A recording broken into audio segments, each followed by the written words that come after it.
안녕하세요. 이민경 행정사입니다. 오늘은 조달청 업무 중에서 학교 장터에 관해서 말씀드리겠습니다. 여러분, 좋아요, 구독, 알림 잘 부탁드립니다. 이제 조달청의 그 많은 업체들이 가장 좋아하는 게 공사를 한다. 그럼 간급 공사를 원하고, 또 납품을 한다. 그럼 일반 시장에 납품하는 것보다 조달청에 납품하는 걸 굉장히 희망하고 있습니다. 이와 같이 조달청에 납품을 희망하는 이유는 이제 조달청이라는 거는 각 부처, 각 지방자치단체 이런 나라에서 사용하는 물품들을 이제 공정하게 매입을 해서 사용을 하기 위해서 조달청이라는 게 만들어져 있고, 그래서 조달청에서는 이제 매입을 대행해 주는 거죠. 일반 업체가 생산 유통하는 물품을 정부를 대신해서 각 부처를 대신해서 각 지방자치단체를 대신해서 매입을 해서 필요한 기관에 나눠주는 것입니다. 그래서 이제 조달청에 입찰을 하기 위해서는 일단은 조달청에 로그인이 가능할 수 있도록 그 회원가입을 하는 게 굉장히 필요한데, 회원가입은 이제 인증서도 필요하고 그렇게 어려운 절차를 해서 회원가입을 해서 아이디와 패스워드 그리고 인증서를 이제 발급을 받아요. 그런 다음에 이제 가장 모든 사람이 희망하는 건 나라장터에 올라가 있어서, 나라장터는 일종의 이제 쿠팡이라든가 위메프라든가 11번가라든가 이렇게 많은 쇼핑몰이 있잖아요. 그런 거와 같은 것으로서 나라장터에 들어가면 각종 물품이 이제 그림과 함께 올라가 있는 거죠. 근데 그 나라장터에 등록하는 건 굉장히 어렵고 까다로운 절차이다 보니까 그냥 일단은 제품 등록, 이제 그거 품목 등록이라고 그러죠. 식별 번호를 부여받는 일을 먼저 하도록 권합니다. 왜냐하면 어려운 걸 가기 전까지 단계적으로 접근하는 것이 바람직하기 때문에. 그래서 품목 등록을 하기 위해서는 이제 공장 등록증도 있고 우리 품목에 대한 여러 가지 설명도 해서 이제 넣어서, 그걸 하는 이유는 지자체나 개발 정부기관에서 입찰을 할 경우에 식별번호를 기재하십시오라고 이제 기재란이 있습니다. 그 기재란에 식별번호를 받기 위해서는 이제 조달청에서 부여받은 식별번호가 있어야 되는 거죠.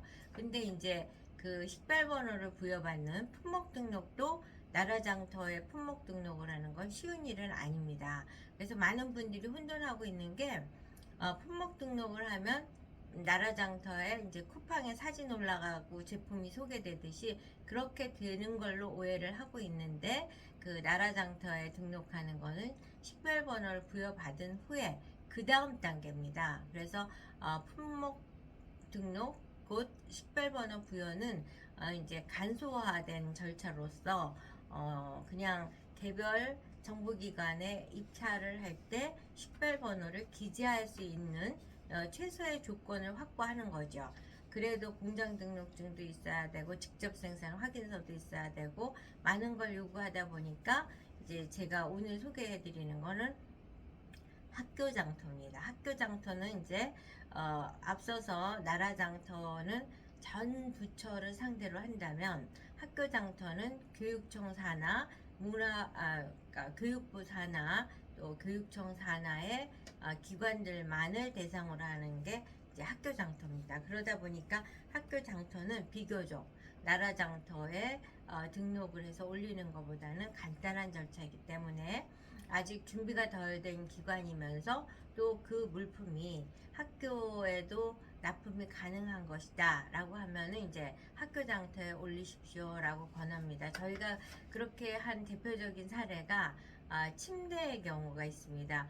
침대인데 이 회사가 아직 그렇게 매출이 많이 유발되지도 않았고 이제 직접 생산 확인서도 발급이 안 된 상태고 미비 조건, 나라 장터에 들어가기에는 미비한 상태였기 때문에 학교 장터에 올리십시오 라고 권해서 지금 아주 판매를 잘하고 있는 회사의 사례가 있습니다.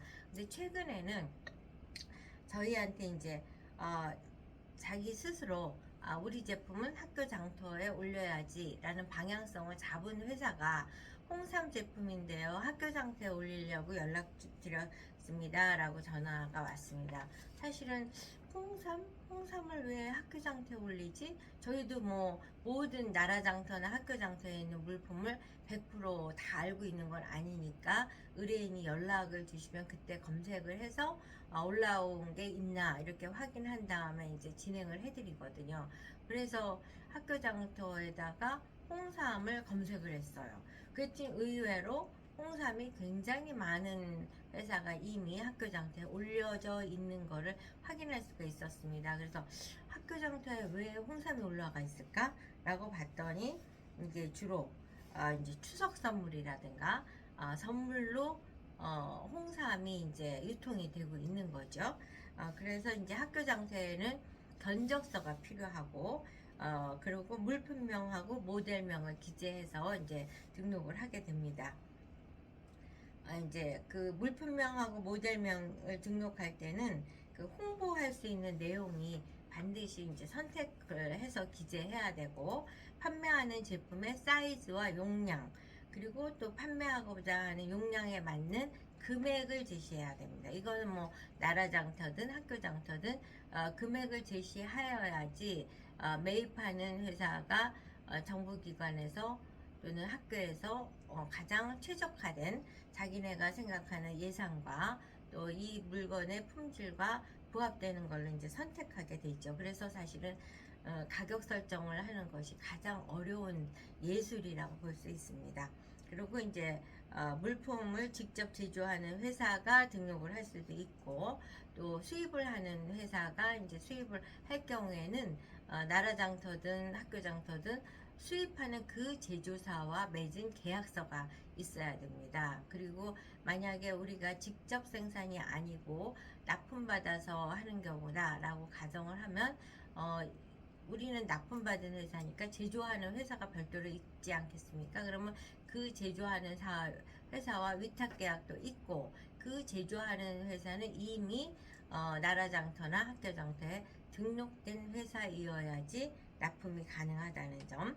그리고 이제 이렇게 학교 장터에 입력을 할 때는 용량에 맞는 제시 금액을 제시해야 된다는 말씀을 드렸죠. 그리고 이제 제조사도 명칭을 쓰고, 그 다음에 원산지는 뭔지도 필수적으로 기재해야 되고, 이게 이제 그 조달청 납품이 매력적인 게 납품의 수량이 많은 게 중요하잖아요. 그러니까 그와 마찬가지로 그와 비례해서 재고 수량을 정확히 기재해야 됩니다. 그리고 카탈로그라든가 제품에 대한 상세한 설명을 기재해야지 그걸 매입하고자 하는 수요기관에서 제품에 대한 친절한 카탈로그를 통해서 제품을 정확히 이해할 수 있도록 해야 되는 거죠.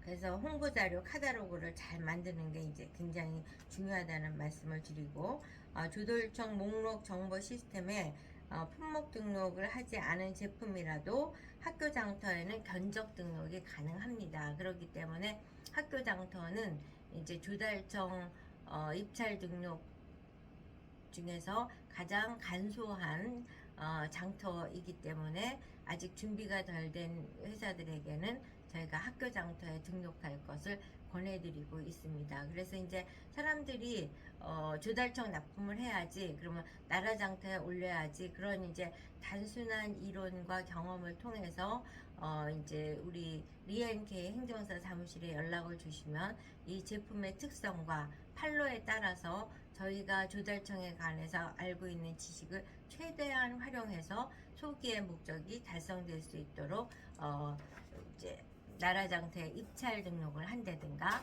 학교 장터에 견적 등록을 한다든가 이런 식으로 방향성을 잡아서 저희가 등록을 해서 그 납품을 하고자 하는 목적에 도달할 수 있도록 도와드리고 있습니다.